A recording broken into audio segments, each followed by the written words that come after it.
سرکار کریم کی خدمت میں ایک دفعہ سوال ہوا کہ یا رسول اللہ صدقہ جو ہے وہ اللہ کے غضب کو ٹھنڈا کر دیتا ہے، رب کو راضی کرنے کا سب سے آسان اور سب سے بڑا عمل صدقہ کرنا ہے۔ پہلے میں صدقے پر ایک جملہ کہہ دوں، صدقہ ہے کیا؟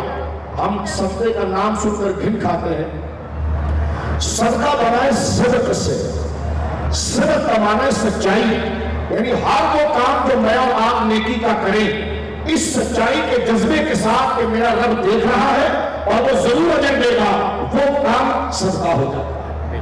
کیونکہ صدقے کا معنی ہے سچائی، سچ، کس بات کا سچ کہ میرا رب ہے، کس بات کا سچ کہ وہ دیکھ رہا ہے، کس بات کا سچ کہ اس کو یہ کام پسند ہے، کس بات کا سچ کہ وہ اس پر اجر عطا فرمائے گا۔ تو صدقے سے بڑا اس لیے کسی مسلمان کو مسکرا کر دیکھا، حضور نے فرمایا وہ بھی صدقہ ہے۔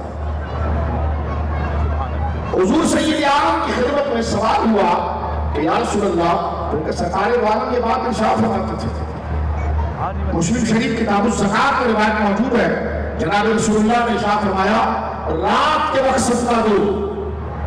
وجہ کیا ہے؟ وجہ یہ ہے کہ جس کو آپ دیکھ رہے ہو وہ آپ کا چہرہ نہیں دیکھ رہا، اور جو لے رہا آپ جس کو دے رہے ہو اس کا چہرہ آپ نہیں دیکھ رہے۔ فرمایا انتہائی مخلص صدقہ رات کا صدقہ ہے، اس سے مراد یہ ہے کہ تنہائی میں صدقہ کرنا۔ سرکار نے فرمایا صدقہ دیا کرو۔ جناب رسول اللہ نے ارشاد فرمایا کہ تنہائی کا صدقہ اور اندھیرے کا صدقہ اللہ کے غصے کو ٹھنڈا کر دیتا ہے، اللہ کے غضب کو ٹھنڈا کر دیتا ہے۔ حضور نے ایک واقعہ بیان کیا کہ ایک بندہ اللہ کے حضور رات کو صدقہ دینے نکلا، کیا دیکھتا ہے کہ سڑک کے اوپر ایک آدمی کھڑا ہوا ہے۔ اتفاقاً وہ آدمی خود مالدار تھا، کیونکہ یہ رات کے اندھیرے میں اس کو نہیں جانتا، وہ اس کو نہیں جانتے۔ سرکار بیان کرتے ہیں وہ گیا اور رات کے اندھیرے میں کچھ رقم اس نے اس کے ہاتھ پر رکھ دی اور وہ واپس آ گیا۔ صبح محلے میں شور ہو گیا، عجیب بات ہے جناب، لوگ امیروں کو بھی صدقہ کرتے۔ اس کا دل بڑا چھوٹا ہوا، لیکن اس نے جس کو دیا تھا وہ تو امیر آدمی تھا۔ صبح اس نے کہنا شروع کر دیا کہ جناب رات کو بڑا عجیب واقعہ ہوا، میں سڑک پر کھڑا تھا، ایک بندہ آیا، اس نے کچھ رقم یا کوئی کھانا یا کوئی ضرورت کی چیز مجھے دی، تو محلے میں مشہور ہو گئے لوگ، اب زمانہ یہ آ گیا ہے کہ لوگ امیروں کو صدقہ دیں گے۔ اس نے کہا کل میں پھر صدقہ کروں۔ دوسرے دن وہ صدقہ کرنے گیا، ایک آدمی کھڑا ہوا تھا، اس کے ہاتھ میں دے کر آیا، وہ چور تھا، وہ اپنی چور برادری سے کہنے لگا بھائی عجیب زمانہ آ گیا ہے، میں تو چور ہوں اور لوگ مجھے چوری کرنے کے بجائے پہلے لا کر پیسہ دیتے ہیں۔ اس سے اس کے دل کو بڑی تکلیف پہنچی، محلے میں بات مشہور ہو گئی۔ اب یہ تو نہیں پتا تھا کہ یہ کام اس نے کیا، لیکن بات تو مشہور ہو گئی۔ یہ نبی پاک ذکر فرماتے مسلم شریف کی صحیح حدیث ہے۔ تیسری رات کو پھر گیا، اس نے دیکھا کہ خاتون کھڑی ہے اور اس کے ہاتھ میں پیسہ دے کر آیا۔ بات مشہور ہو گئی کہ اب بدکاری کا کام کرنے والوں کو بھی پیسے دیے جائیں گے۔ اس کا دل ٹوٹ گیا اور اس نے کہا یا اللہ یہ میرے ساتھ کیا ہوا؟ تو اس کو نگاہ دی گئی کہ تیرا تینوں صدقہ مقبول ہے۔ پہلے تو مالدار کو دیا تو تجھے کیا پتا تھا یہ مالدار ہے؟ دراصل وہ کنجوس تھا، بخیل تھا، اسے نیکی کا جذبہ جاگ گیا کہ یار اس نے تھوڑا سا پیسہ دیا جو اس کی کل کائنات تھی، میری تو تجوریاں بھری ہوئی ہے اور میں غریبوں کو صدقہ نہیں کرتا، تو اس کی تربیت ہو گئی اور اس نے غریبوں کی خدمت شروع کر دی۔ یہ نبی پاک خود بول رہے ہیں، مسلم شریف کی حدیث ہے۔ فرمایا دوسرا جو چور تھا وہ چوری اس لیے کر رہا تھا کہ اس کو مال مل جائے، تو حضور فرماتے ہیں مال ملنے کی وجہ سے اس نے توبہ کیا کہ اچھے لوگ ہیں کہ جو کسی کا خیال کرتے ہیں اور میں لوگوں کے مال کو چراؤں۔ اور تیسری ایک نیک پاک باز بیوی تھی، نیک خاتون تھی، لیکن بھوک اور افلاس کی وجہ سے، بچوں کے بلکنے کی وجہ سے اس بیچاری سے جب کچھ نہیں ہوا تو وہ اپنی عصمت کو نیلام کرنے کے لیے دروازے پر کھڑی تھی، لیکن جب یہ بندہ گیا اس نے اس کو کھانا دے دیا یا رقم دے دی، وہ اس غلط راستے سے بچ گئی۔ رسول اللہ نے فرمایا وہ تینوں صدقے مقبول ہو گئے اور بندہ کو اللہ نے جنت عطا فرمایا۔ جناب رسول کریم سے پوچھا گیا حضور ایسا کوئی صدقہ بتا دیجئے جو پلک جھپکنے میں قبول ہو جائے، یہ صدقے کی برکتیں ہیں۔ حضور فرمایا ہاں، اپنے ایسے بھائی کو صدقہ دے جو تجھے دانتوں سے کھانے کے تیار ہے، یعنی تیرے لیے دل میں بغض رکھتا ہو، تیرے لیے دل میں برائی رکھتا ہو، تیرے لیے دل میں وہ چڑھ جاتا ہو، لیکن ہو مستحق ہے۔ تو اپنی بیوی کے کہنے پر نہیں آنا کہ انہوں نے تم کو سلام نہیں کیا تھا، فلاں نہیں کیا تھا.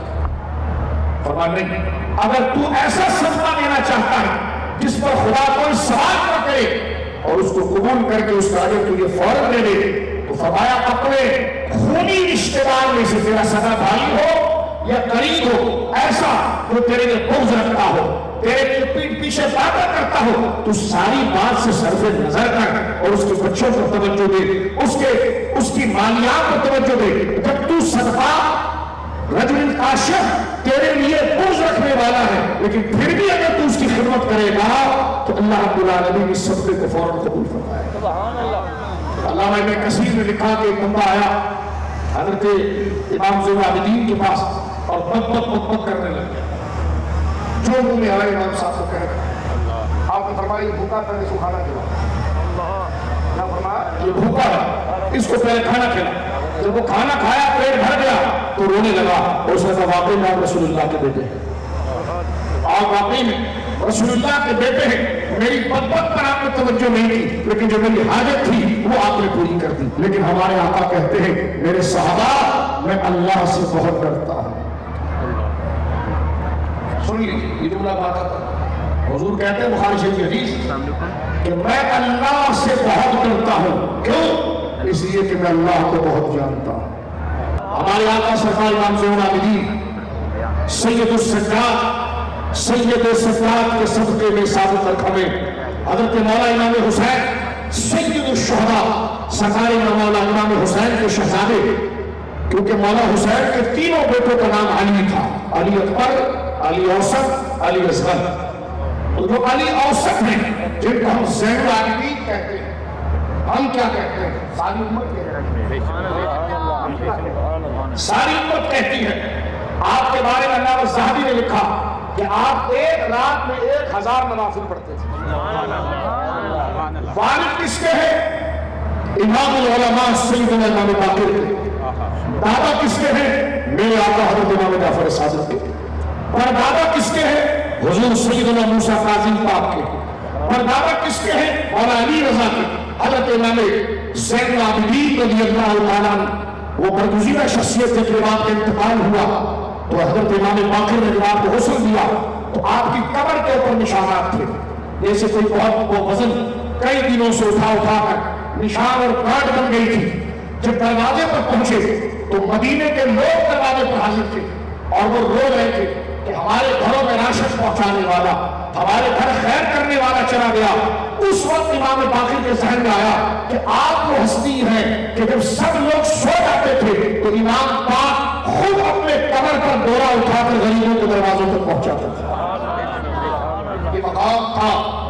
صدقہ تو ہر خیر ہر ضرورت مند کو دیا جائے گا، لیکن اگر اس میں کوئی علم دین کے زیادہ قریب ہے تو اس کو پہلے دیا جائے گا.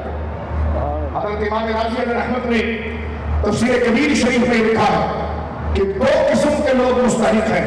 ایک وہ ہے جو دین سے وابستہ اور ایک وہ ہے جو دین سے وابستہ نہیں ہے، عام بندہ ہے لیکن انسان مومن نہیں ہے.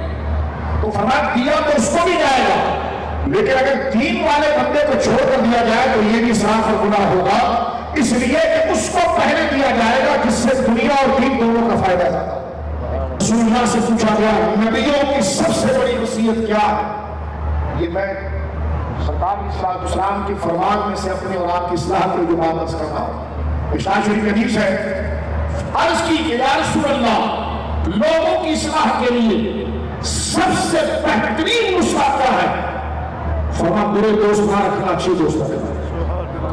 فرمایا کہ انبیاء کرام 1000 سال 100 سال 150 سال 200 سال تبلیغ کرتے رہتے ہیں اور جب دنیا سے رخصت ہوتے ہیں تو اپنی امت کو جو سب سے آخری بات کرتے ہیں جو ان کی پوری زندگی کا خلاصہ ہوتا ہے وہ یہ ہوتا ہے کہ برے دوست نہ رکھنا، برے دوست نہ رکھنا. کیونکہ انسان تکلیف پسند ہے، جس کے ساتھ بیٹھتا ہے اسی کے مزاج کو حاصل کرتا ہے.